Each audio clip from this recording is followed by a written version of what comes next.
আমাদের আরেক ভাই প্রশ্ন করেছেন, সেজদায় কি কি দোয়া করা যায়? সেজদায় কি কি দোয়া করা যায়? সুন্দর প্রশ্ন। সহিহ হাদিসে এসেছে, আল্লাহ রাসূল সাল্লাল্লাহু আলাইহি ওয়াসাল্লাম বলেন, সহিহ মুসলিমের হাদিস, বান্দা যখন সেজদায় থাকে ওয়া হুয়া আকরাবু ইনদা রাব্বিহ, তখন সে তার রবের সবচেয়ে নিকটে পৌঁছে যায়। সুবহানাল্লাহ।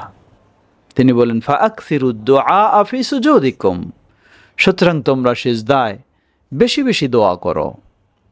অন্য বর্ণনায় এসেছে, খুব শিগগির তোমাদের দোয়া কবুল করা হবে। সুবহানাল্লাহ। সুতরাং আমাদের উচিত সেজদায় সাধ্যমতো বেশি বেশি দোয়া করা।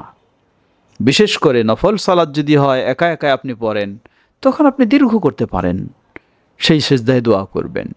এখন কি কি দোয়া করা যাবে? জবাব, প্রথমে সেজদার যে তাসবিহ, সেটি তো আপনি অবশ্যই পাঠ করবেন, সুবহানা রাব্বিয়াল আ'লা।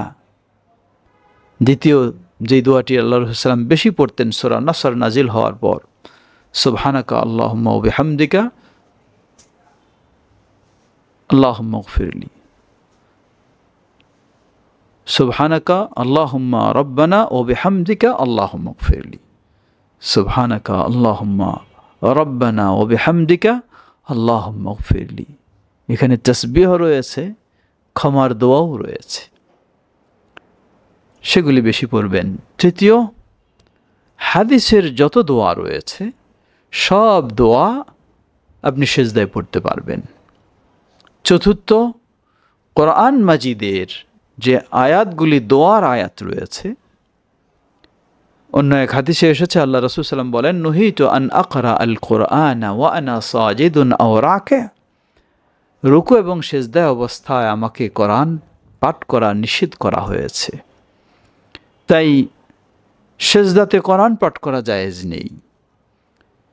কিন্তু বিজ্ঞ আলেমগণ ইবনে বাজ রাহিমাহুল্লাহ এবং আরও অনেকেই ফতোয়া দিয়েছেন, যে আয়াতগুলি দোয়ার আয়াত, তেলাওয়াতের উদ্দেশ্যে নয়, আপনি দোয়ার উদ্দেশ্যে, যেমন রব্বানা আতিনা ফিদ দুনিয়া হাসানা, রব্বিরহামহুমা কামা রব্বায়ানি সগীরা ইত্যাদি, দোয়ার উদ্দেশ্যে আপনি সেজদাতেও পড়তে পারবেন, জায়েজ রয়েছে। আল্লাহু তাআলা আ'লাম। ঠিক অনুরূপভাবে বলবো, কোনো ব্যক্তি কোরআন এবং হাদিসের কোনো দোয়াই পড়তে পারতেছেন না, জানেন না, আরবি জানেন না, তাহলে কি নিজের ভাষায় তিনি দোয়া করতে পারবেন? জবাব, যদি নফল সালাত হয়, তাহলে নফল সালাতের সেজদায় নিজের ভাষাতেও তিনি অক্ষম যদি হন আরবিতে, তাহলে নিজের ভাষাতেও তার জন্য জায়েজ রয়েছে শরীয়তসম্মত বিষয়গুলি দোয়া করা। সেটিও বিজ্ঞ আলেমগণ ইবনে বাজ রাহিমাহুল্লাহ সহ অনেকেই ফতোয়া দিয়েছেন। ওয়াল্লাহু তাআলা আ'লাম।